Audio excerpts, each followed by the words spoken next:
9 June special board meeting to order at 5:30 p.m. Walk.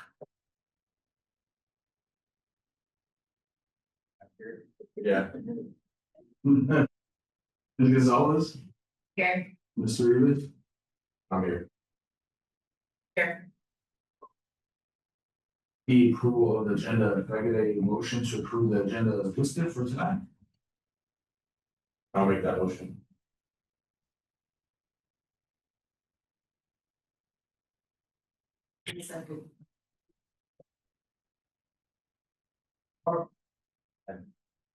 Mrs. Gonzalez. Aye. Mr. Rivas. Aye. Ms. Suri. Aye. And Ms. Rose.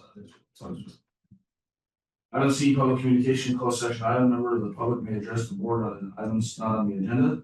Speakers will be allowed 3 minutes unless the time limit is waived by the majority of the board. Board will allow comments by members of the public on an agenda item during consideration of each item. Board may limit the total time for public input on each item to 20 minutes. With board consent, the president may increase or decrease the time allowed for public presentation, depending on the topic and the number of persons wishing to be heard. The president may take a poll of speakers for or against a particular issue and may ask that additional persons speak only if they have something new to add. Complaints against specific district employees should be resolved through the district's personal complaint procedure. The right to address the board does not exempt the speaker from any potential liability or defamation. The proceedings of the board are recorded and are part of the public record. At this time, is there anybody wishing to address the board before we go to closed session? All right, seeing none.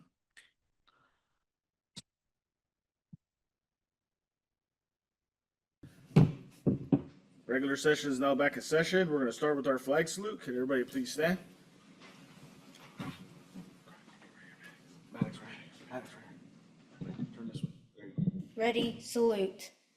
I pledge allegiance to the flag of the United States of America and to the republic for which it stands, one nation, under God, indivisible, with liberty and justice for all. Thank you, good job.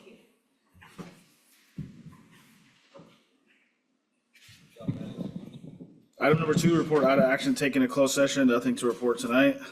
Item F, public communication agenda item. Any person wishing to comment on an agenda and non-agenda item may do so. Please step to the podium and state your name. It would be appreciated if you would limit your comments to 3 minutes.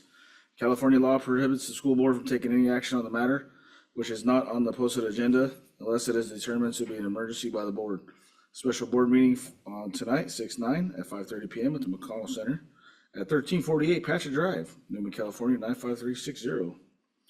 Per board policy, BB 9323, individual speakers may be allowed 3 minutes to address the board on each agenda or non-agenda item.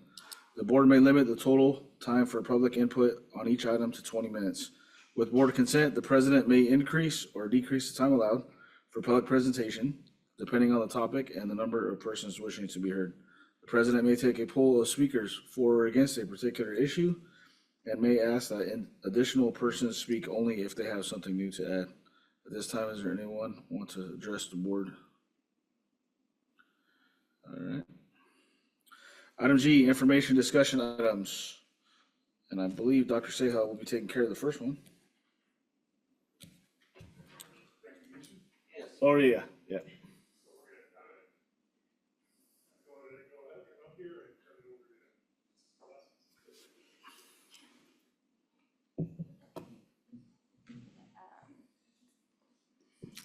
All right, well, good evening, President Cabral, Superintendent Pruitt, and members of the board. Today, we come together to honor a truly impactful educator, Mrs. Sharon Fantasia, as she retires after 32 and a half years of dedicated service. Her influence has shaped our school community in countless ways. As educators, we often speak of legacy, not as something we announce, but something we build day by day and year by year. And it's no surprise that Mrs. Fantasia leaves behind a worthy legacy. From her start in 1991 with a mentor who taught her the power of compassionate discipline to teaching students from kindergarten through high school, she has inspired generations. Her passion for English language development, student leadership, and bilingual education helped build programs that continue to thrive even today. But more than programs or positions, Mrs. Fantasia leaves behind something even more powerful: her relationships. Her relationships with students, with colleagues, and support staff alike. Everyone feels seen, valued, and empowered. She has been the constant through changes, and there have been many during her time, like year-round education, COVID, evolving curriculum, ever-evolving curriculum, and now she passes the torch as we enter an era of AI in education. Mrs. Fantasia, thank you for your years of service, your constant belief in students, and the joy that you've brought to this work. You've been a teacher, a mentor, a friend, and a guide to so many. You may be retiring, but the mark you've left will guide and motivate us long into our future. Your legacy will truly live on in the students you've uplifted and the colleagues that you've inspired. We will truly miss you, but we are so happy for you as you begin this well-earned phase of your life. Please join me in a round of applause for an amazing educator, Mrs. Fantasia.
All right, well, YOLO is lucky enough to have, well, actually, it's sad news that we have two retirees.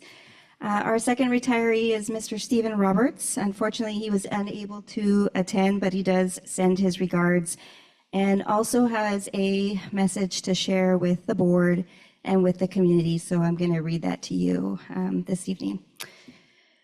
Thank you for the recognition in honor of my retirement. It's hard to believe I've completed 32 years of teaching. During my tenure at NCLUSD, I've had the privilege of working with thousands of students, each one shaping my journey as much as I hope I've shaped theirs. As a teacher, I leave behind no monuments, and there will be no statues erected in my name. Instead, I retire caked in the dust and rubble of more than 3 decades spent helping students tear down barriers, hone their tools, and sharpen their skills to shape their futures. I sometimes wonder how many doors in Human I could knock on and find someone who once sat in Mr. Roberts' science class. I often feel like a bit of a rock star when a teenager shouts, "Hey, Mr. Roberts," across a busy parking lot, or when a fast food drive-through has 3 smiling faces leaning out of the window just to say, "Hi, remember me." There are countless stories and memories I can share, but for now, it's time to move forward and grow into something new. Thank you for allowing me to be part of this incredible community. I am truly grateful. And with that said, please join me in a round of applause for our amazing educator, Mr. Roberts.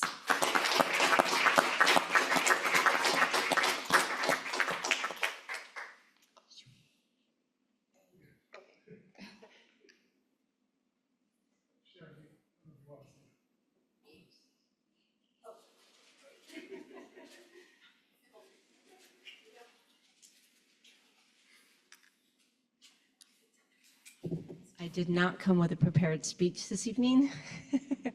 I do want to thank you for all your support over the years. I've had some amazing opportunities in this district, starting from just when I think back to MJC first, and my counselor said, "Well, what do you think you want to be?" And I said, "Well, I think I'm interested in education." And that was Ron Tingley. Sadly, he's passed on, but his first words out of his mouth were, "Well, I suggest that you volunteer. And oh, by the way, my wife, JT Tingley, teaches right down the road at Fremont Elementary School." So that was my beginning of volunteering and getting my feet wet and realizing this is a passion of mine. So through the years, I've been very blessed to have taught kindergarten all the way through high school, but not without the support of so many staff members, be it yard duty, our instructional aides, speech therapists, our research teachers, our school board members, parents, volunteers. I couldn't have done it without them. So I just thank you for this honor this evening, and I wish New Coast Landing all the best in this new chapter of education. Thank you so much.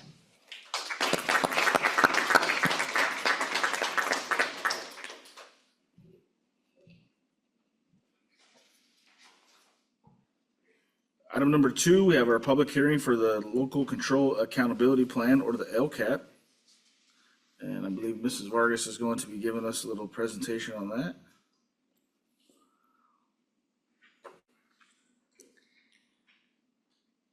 Okay, good evening, President Cabral, Superintendent Pruitt, and members of the board. So you have in front of you sort of the first reading of the LCAP, and we have these presentations. We had the mid-year report, and that was the data up until that point. And so now, as we're getting ready for it to be approved next week for you to look at, so I'm going to kind of just highlight a couple things. Just a reminder of the LCAP process too. So, we engage our educational partners, site input meetings, we have our district community meeting, our DLAC meeting. So that's all of our input. Then we have data analysis where we're looking at where we're at in terms of our academic success and all the indicators. The state gives us 8 priority areas to look at. We have local indicators. So it's sort of this big, a lot of information that we disseminate into the LCAP. And I'm just trying to figure out different ways of saying the same thing that I've said before, because there's a lot of these presentations around the LCAP. So if we're going to frame the LCAP, thinking about, we have the engagement with our partners. So that's one part, the comprehensive planning around all of our data and our dashboard, our academic indicators. And then the state also, we have an accountability and compliance piece. So for example, if our educational partner said, we don't really, math isn't a big priority to us. We're not concerned about that, but we have to also look at that also. So we take input from our partners and we prioritize items, but if we aren't doing well in a certain area, that still is going to be a priority. So kind of just to frame it all, we're looking at accountability, compliance, what areas we're doing well in, what areas we need to improve on, and then also taking the input from all the different stakeholders within our community. So when you're looking at the report, there's a lot of pages that look like this. What this is basically is the LCAP action to allocation. So really small print up there, but you'll see it in your packet. If it says something like career and technical education pathways, so the CTE pathways is an action. And then over on the far right, so that might be what we want to do, is we want to increase opportunities for students' pathways to CTE pathways and opportunities. It's going to be broken down then also, what is the money allocation towards that?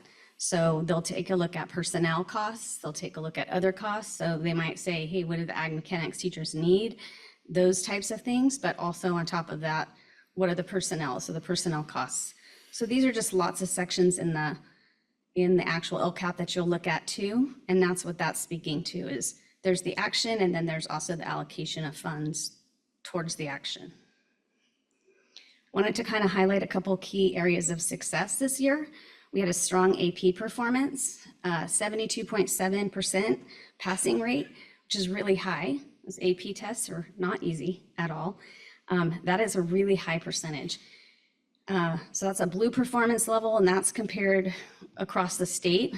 So when we see things like maybe our math scores or ELA scores, sometimes we'll look and, we want them to look better or be better. That's where the end game is though, right? At the high school. So when we're looking at our K-12 scores, where the students end is at the high school. And when we can see something like a 72.7 passing rate of AP classes, that means that they might not have been ready or high or performing at their top as fourth graders or even sixth graders. But in the end, they're doing pretty well. If 72.7 did well on that. I know you guys were sitting at the high school graduation too. To me, as I'm listening to all of the places that the students were going to college, and you're hearing all these places, all these universities, some of the majors I've never heard of before. I want to be this something, and I was like, okay, we're doing okay. And those are those little indicators that they don't sometimes end up on the dashboard.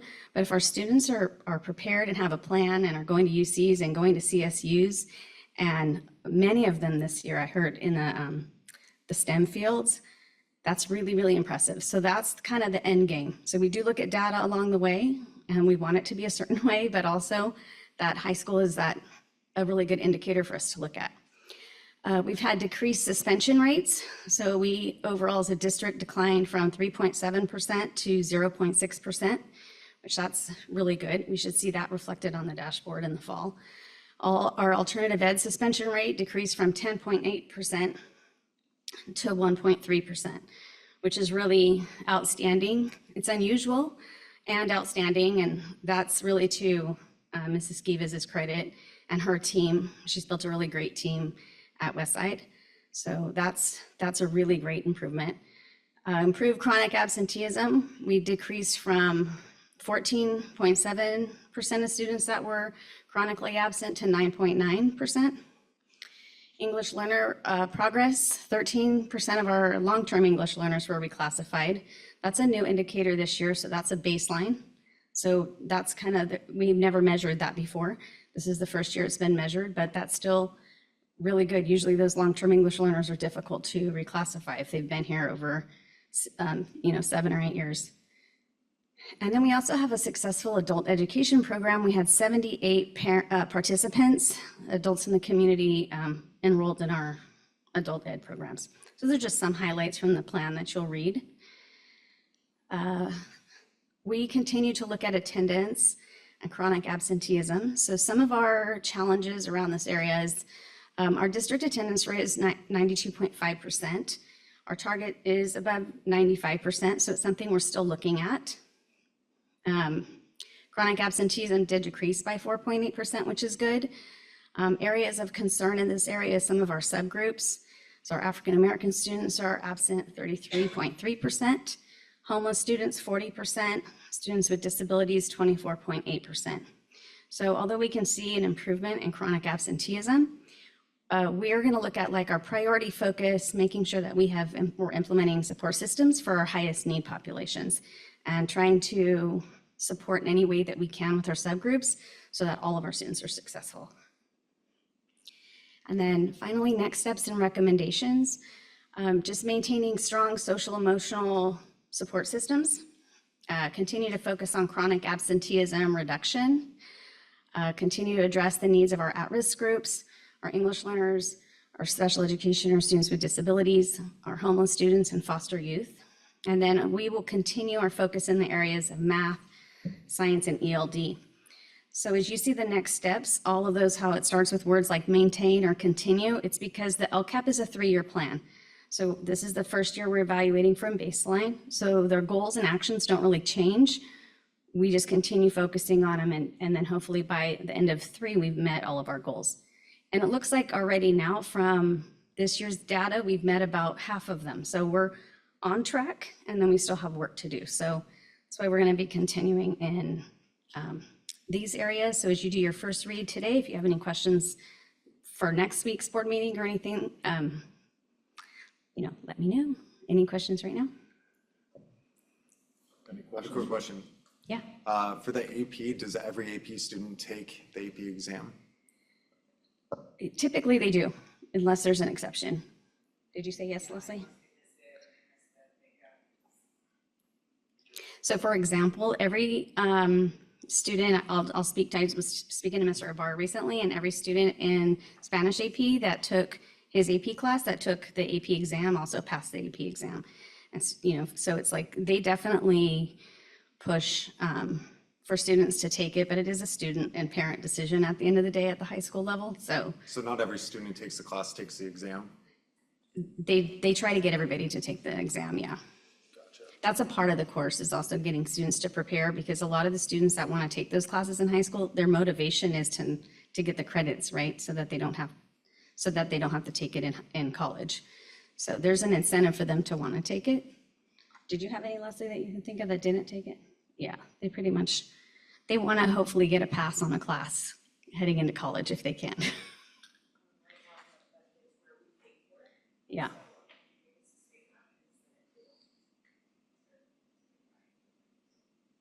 In case, like, I'll say it in here.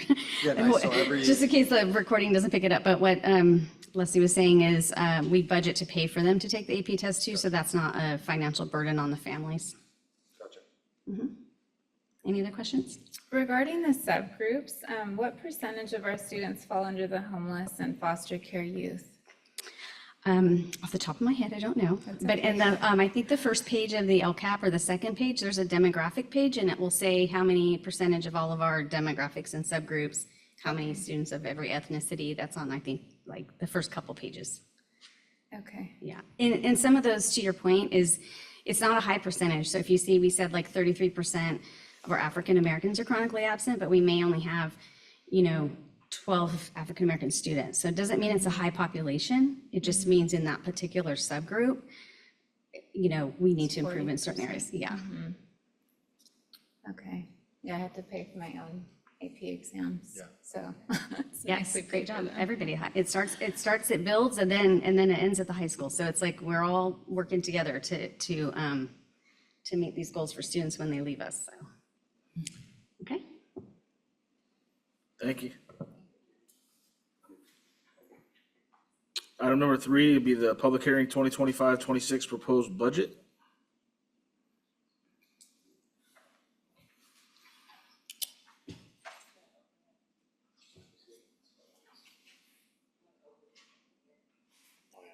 What time is it? 6:25? And we'll open up the public comment period at 6:25 for this. Thank God.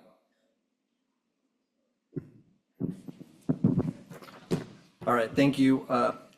First of all, this is the presentation for the 25-26 budget. I know that we have a public copy in the back there, which will always be available to the public, but we also have it online if anybody wants to look at the document itself. I think it is a few hundred pages. So this will only be a few snapshots of what the budget is looking, and there will be a 3-year projection as well. So first, I always like to start out with what is our mission and vision, and this is our current mission and vision, which was adopted in 2017 and 18, which we are looking at redoing in this next coming year. So, but it's always good to have the focus on why we're here.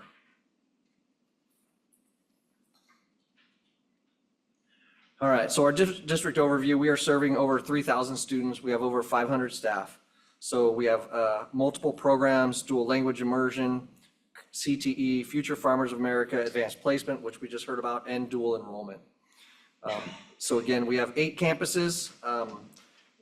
We have Oristimba, Yolo, Hurd, Barrington, Hunt Elementary, Von Renner, Bonita, Newman Independent Study, and Westside Valley Continuation. So all those are under our purview. So like I said, our total staff is right at 517. Our certificated is 170 and our classified is 265. Our student to teacher ratio on average is 22-1. Now that doesn't really mean there's 22 students in every classroom. Sorry, doesn't mean that there's 22 students in every classroom. You look at the middle school and the high school, we have teachers on prep, so that kind of bumps the numbers up, that kind of thing. Some are lower than 22, the majority are higher than 22. So we have to make certain assumptions when we look at the budget. And this is kind of the current trend that we're looking at attendance. We were up near 3,100 students, and it looks like this trend, and again, this trend is showing that we're going to be below 2,900 students in 28-29. And again, this kind of allows you to have that conservative outlook. I did just meet with, had a meeting at Rotary. The city manager was there, Michael Holland, and he said the city's looking at trying to keep a 2.5% growth maximum each year. And looking at the numbers right now, so this could be, actually, it looks like it's flattening out a little bit. And then I just saw an article today in the state of California that we're finally starting to flatten out in our attendance. So this may not continue down the third year out. It may go up or flatten out. So that would be good news for us. Okay, so where does our revenue come from? Again, locally, we get about 7.2%. The state gives us 13, the feds 4.4, and our LCFF, which is the local control funding formula, accounts for 75% of the budget.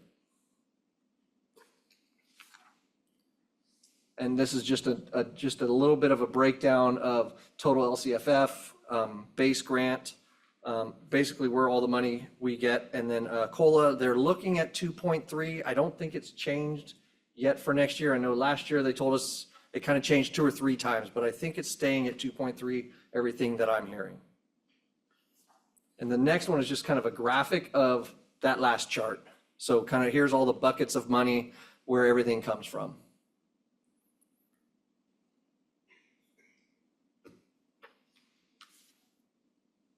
And if you can see there, it says average daily attendance. It's counting on 2907. So we may be at 3,000 students, but with our ADA, it's 2907. So back to the LCAP, with our attendance being 92.5%, we need to make a big difference there. And again, if we, for every percent raised, it increase, every percent of attendance increase is over $300,000 increase to the district. So if we raise it by 3%, there's an extra $1 million each year. So in the 3-year projection, that's an extra $3 million. So it makes a big difference by getting kids to attend. If we can get back to our 96, 97% that we used to have, then a lot of the budget issues would go away. We are looking at changing things using independent study to recoup attendance. So we will be working on that with the sites, and it'll look differently at elementary than it might at the secondary levels, but that is going to be one of our main focuses as an administrator, our administration team next year.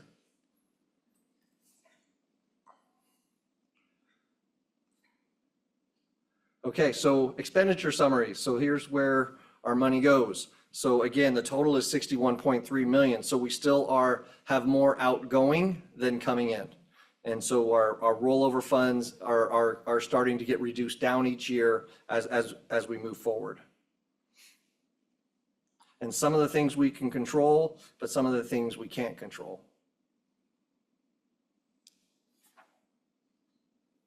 This one is more of an explanation of the next slide, because when I was looking at that other slide, the math didn't add up to me. So I really had to go back and kind of reteach myself, why is it not adding up? So when you look at the operating results before transfers, you had a positive 6.87 in unrestricted, you had a negative 11. So overall, it's a negative 4.3. Okay, and then again, the final fund balance, it's after transfers, it's down 1.5 million. Unrestricted fund change is down 2.83. And the ending fund balance, our total, is 8.4 this year. And that includes a 7% reserve. And I know that you guys have board policy to keep it at 8, but as of next year, it'll be down to 7% if things don't change and we don't get our attendance better. So again, that slide was kind of to explain this one, because if you look at the unrestricted across there, the revenues coming in is 44, we're spending 37. That's not a negative 1.5. But when you look at it, this is before transfers. So in the end, there's that 4.3 at the bottom. Okay, so in the end, it does add up to a negative 4.3 total when you go back to the other slide as the explanation.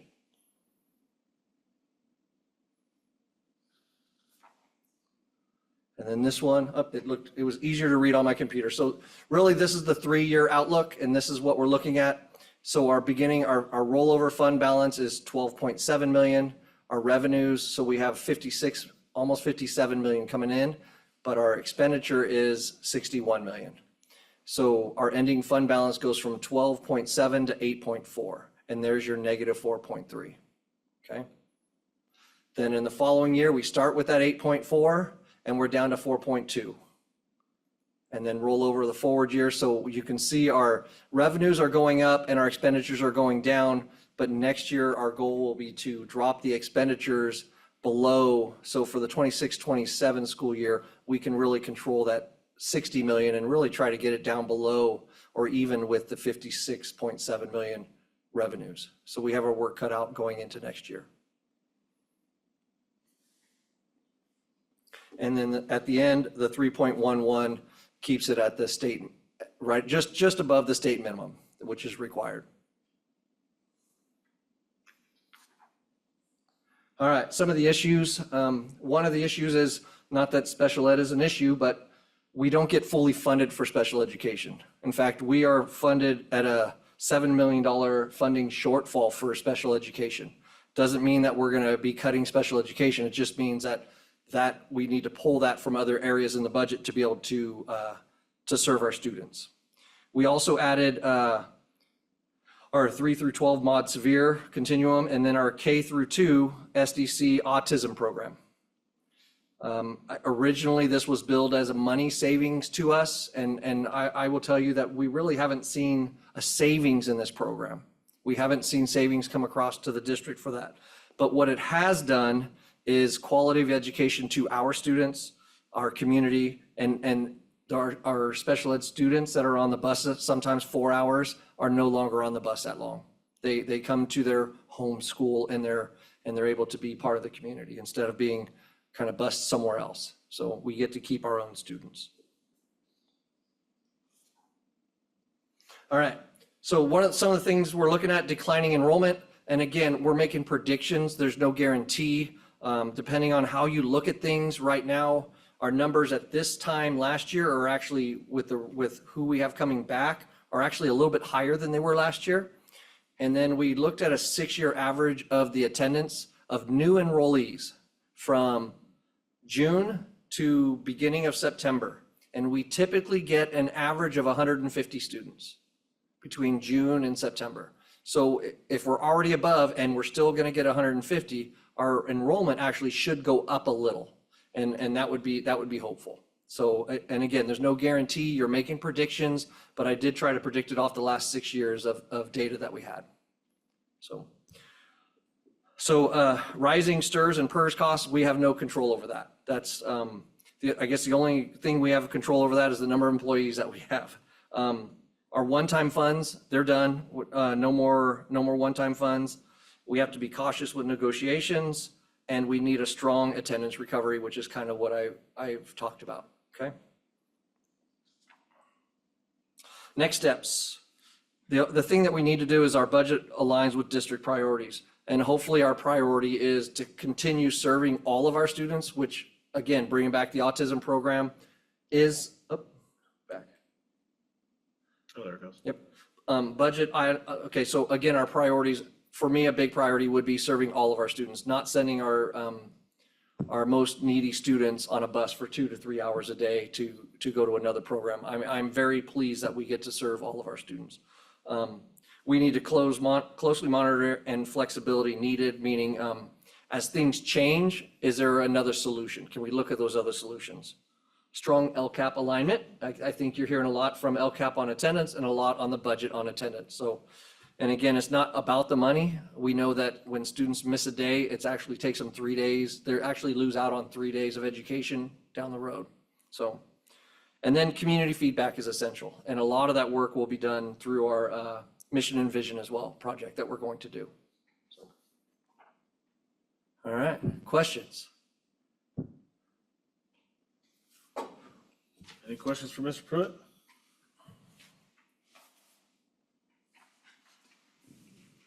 So I guess, so we wanted at 8. Yes. It's at 7 right now. But over the 3-year projection, it's gonna go to 3.11? If things stay exactly the way they are, yes. Yeah.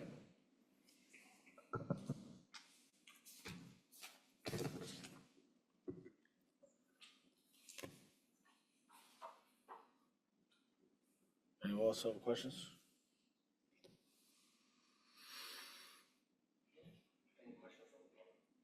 Any questions from the public? What time is it, Frank?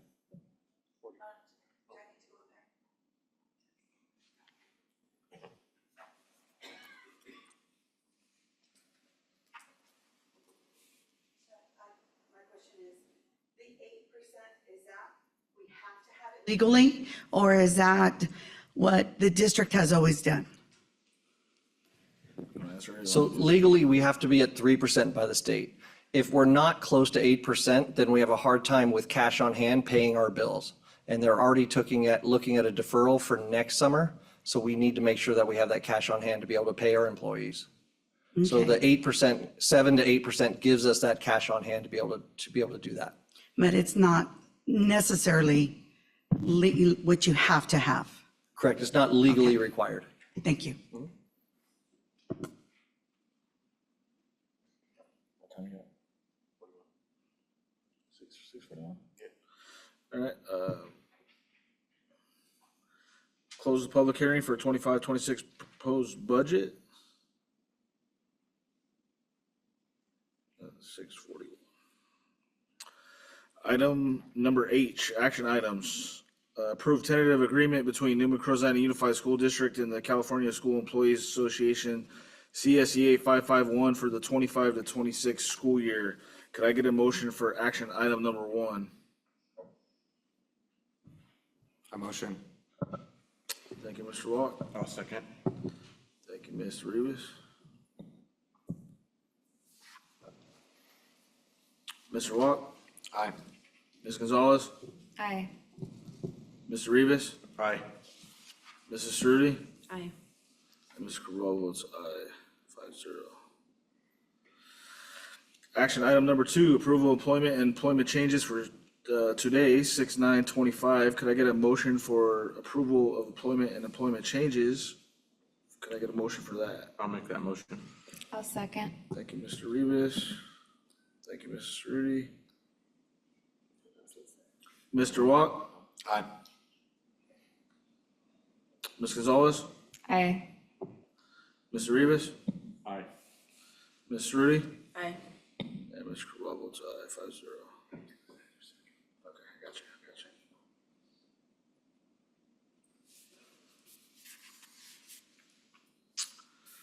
Action item number 3, approval of program specialist contract for Rhiannon Davison. This contract provides for certificated employment of Rhiannon Davison as Newman Crozani's program specialist with the approval of the contract for program specialist commencing July 1, 2025. Rhiannon Davison will be placed on step 2 of the salary schedule at $117,625. All other terms and conditions of the employee contract will remain in full force and effect. Could I get a motion to approve program specialist contract for Rhiannon Davison? I make a motion. I'll second. Ms. Rudy, thank you, Ms. Gonzalez. Mr. Walk, Aye. Ms. Gonzalez, Aye. Mr. Rivas, Aye. Ms. Rudy, Aye. Ms. Corral votes aye, 5-0. Action item number 4, approval of high school assistant principal contract for Aaron Souza. Contract provides for certificated employment for Aaron Souza at Oristema High School, assistant principal with the approval of this contract for high school assistant principal commencing 1 July 2025. Aaron Souza will be placed on step 4 of the salary schedule at $128,532. All other terms and conditions of the employee contract will remain in full force and effect. Can I get a motion for action item number 4? I make a motion. Thank you, Ms. Rudy. I'll second. Thank you, Mr. Rivas. Mr. Walk, Aye. Ms. Gonzalez, Aye. Mr. Rivas, Aye. Ms. Rudy, Aye. and Ms. Corral votes aye, 5-0. All right, that will be the conclusion of the meeting. Our next regular scheduled board meeting will be 16 June 2025, which is next Monday. Hope to see you all there. Meeting is adjourned.